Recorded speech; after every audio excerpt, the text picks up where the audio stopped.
नमस्कार दोस्तों, मैं डॉक्टर नितेंद्र राय, मैं न्यूरोलॉजिस्ट हूँ और मैंने अपना शिक्षा आईएमएस बीएचयू और मैंने अपना डीएम न्यूरोलॉजी एम्स दिल्ली से किया है और मैं 10 साल तक एम्स भोपाल में न्यूरोलॉजी को हेड किया हूँ। आज हम चर्चा करेंगे स्ट्रोक यानी लकवा के बारे में।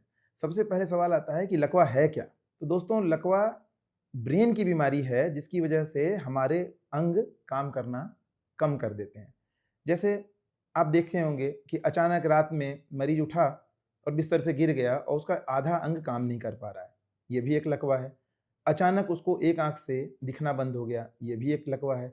तो कोई भी घटना अचानक हो, 1 मिनट पहले, 2 मिनट पहले हम ठीक थे और 2 मिनट, 3 मिनट बाद हम अचानक कोई अपंगता आ गई, चाहे वो बोलने में गड़बड़ी हो गई, पहले हम बिल्कुल ठीक बोल रहे थे और बोलने में दिक्कत हो गई। पहले हम बिल्कुल चल रहे थे, चलने में लड़खड़ाहट हो गई। पहले हमारा हाथ-पैर ठीक चल रहा था, अब आधा अंग हमारा काम करना बंद कर गया, दिखना बंद हो गया, तो ये लकवा होता है। इसको अंग्रेज़ों ने एक फास्ट करके नाम दिया है, FAST। फास्ट से फेस, चेहरा ऐसे टेढ़ा हो गया, एक तरफ का ये कमज़ोर हो गया, ये भी लकवा है। हाथ उठा रहे हैं, उठ नहीं रहा है, गिर गया, ये भी लकवा हो गया। बोल रहे हैं, बोलते-बोलते ठीक करने लगे, ये भी लकवा हो गया। तो कोई भी काम अगर अचानक हो, वो लकवा हो सकता है। अब लकवा है तो करें क्या? तो कुछ लोग झाड़ने-फुँकवाने चले जाते हैं, क्या ये सही इलाज है? नहीं, लकवा ब्रेन की बीमारी है। खून की नलियाँ होती हैं जिससे रक्त या खून बहता है ब्रेन के हर ब्रेन बहुत बड़ा है, इसके बहुत सारे हिस्सों में खून लगातार बहता रहता है। अगर 5 मिनट के लिए खून बहना बंद हो गया, तो ब्रेन का वो हिस्सा काम करना बंद कर देगा और जो हिस्सा काम करना बंद कर देगा, तो वो जो काम कंट्रोल करता है, हाथ उठाना, चेहरा, आँख, सबके अलग-अलग हिस्से हैं ब्रेन में। ये ध्यान रखिए सबके अलग-अलग हिस्से हैं। तो जिस हिस्से के खून की सप्लाई बंद हुई, वो हिस्सा वहाँ से कंट्रोल खत्म हो गया और हमारे अंग में वो कमी दिखेगी, यही लकवा है।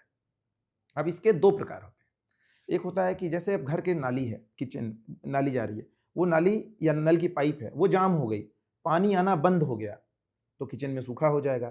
तो वैसे ही खून की नली है, उस खून की नली में खून का क्लॉट जम गया। अब आगे खून बह नहीं रहा है, वहीं रुक गया जाके, तो ये एक लकवा हो गया। दूसरा लकवा है, जैसे घर के पानी आ रही है, पाइप फट गया और पानी बाहर बहने लगा। वैसे ही खून की नली फट गई और खून अपनी नली में जाने के बजाय बाहर चारों ओर फैल गया। ये लकवा है। दोनों की वजह अलग है और दोनों का इलाज अलग है। तो इसमें इतना याद रखिए कि जैसे ही ये कमी दिखे, अचानक कमी, कभी ये मत सोचिए कि हाथ दब गया है, पैर दब गया है, इसलिए झुनझुनी आ रही है, इसलिए कमज़ोर हो गया, नहीं।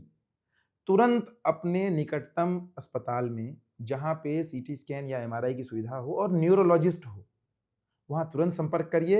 ये खून की नली बंद हुई है या खून की नली फट गई है, इसको तुरंत में ठीक किया जा सकता है। विंडो पीरियड जो हम कहते हैं कि जिस समय के अंदर सबसे अच्छा इलाज होता है, वो 4.5 घंटे तक का कहा गया है।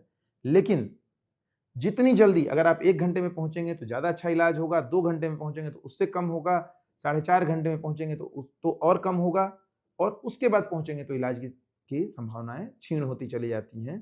तो इसलिए लकवा को तुरंत पहचानें और तुरंत नज़दीक के अस्पताल में संपर्क करें। अगर वो ठीक हो गया है तब भी, कई बार क्या होता है कि वो 5 से 10 मिनट में ताकत वापस लौट जाती है। इसको हम कहते हैं TIA, मतलब खून की नली बंद हुई, वो खुल गई हमारे शरीर से, भगवान की कृपा से जिसको भी कहिए, वो खुल गई, तो ताकत वापस लौट गई। लेकिन वो दोबारा फिर होने का डर है, तो इसलिए तुरंत ये इमरजेंसी है, ट्रू इमरजेंसी है, सच्चा इमरजेंसी। इसमें इंतज़ार मत करिए और तुरंत अस्पताल जाइए। हमारे चैनल को लाइक करिए और सब्सक्राइब करिए, शेयर करिए ताकि हम आपको नियमित अंतराल पे स्वास्थ्य संबंधी सूचनाएँ देते रहें। धन्यवाद। नमस्ते।